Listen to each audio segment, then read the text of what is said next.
Well, the father who's pulling his daughter out of a New York City private school because of what he calls its obsession with race says he's getting support from parents across the country.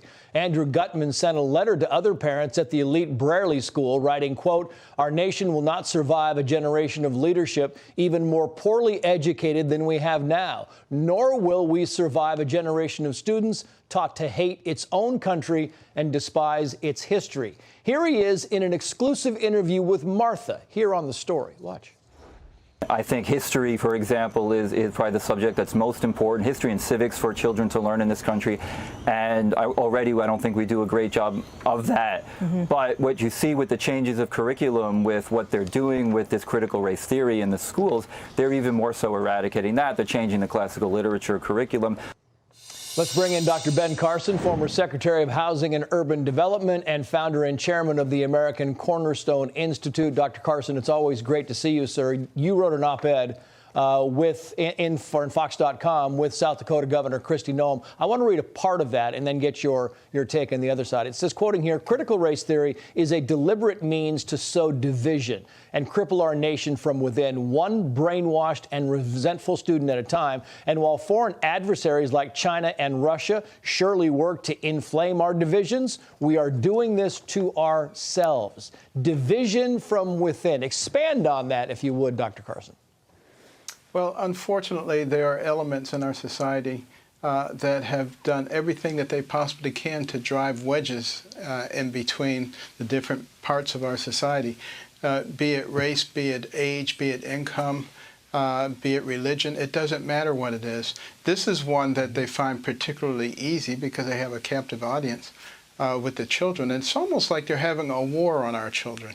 Yeah. You know, first of all, you're making young children grow up through a socialization process where they can't see people's facial expressions. That's a very important part of socialization. And then you're teaching them, if they're white kids, that they're bad people. You're teaching them, if they're black kids, that they're victims and that somebody else has created their problem. Can you imagine the irreparable damage that does to a person as they try to develop their self-image? And, you know, when I was a kid growing up, you know, I had initially a bad self-image. People were telling me that I was stupid at various things, except for my mother, who was always saying, "Benjamin, you're smart. You're much too smart to bring home these grades." I brought them home anyway. But she was always saying that, and she was very positive. And eventually things turned around dramatically because of that. We are neglecting that part of who we are. And the other big thing is, what about... would you rather judge somebody on something that they can control or something they can't control? They can't control their race. They can certainly control their character. Well, your mom was right, starting off. But, you know, the most common complaint we hear, Dr. Carson, really is from all these parents, including Andrew Gutman and these teachers, Paul Rossi coming out. They say that, you know, kids now, they're literally being judged solely by the color of their skin, which is anathema to what the civil rights movement was all about. Completely the opposite of what this country is supposed to be about our values and principles. And it's time for us who are logical to stand up. And I'm so glad to see this young man, Mr. Gutman, stand up. It's going to take courage. You cannot be the land of the free if you're not the home of the brave. You got to stand up. Let them call you names. It doesn't matter. Let them tell you they got something on you. It doesn't matter. Go ahead and stand up for what's right. I want to just read this from the Brearley School because this is a statement they released, quoting here, "We are also committed to fulfilling our historic mission by challenging young women to think critically and creatively and to provide them with the tools to respectfully learn about each other's identities and develop a capacity for empathy, nuance, and shared understanding." But are they being taught to think critically, in your estimation? We're not. We're being taught to groupthink.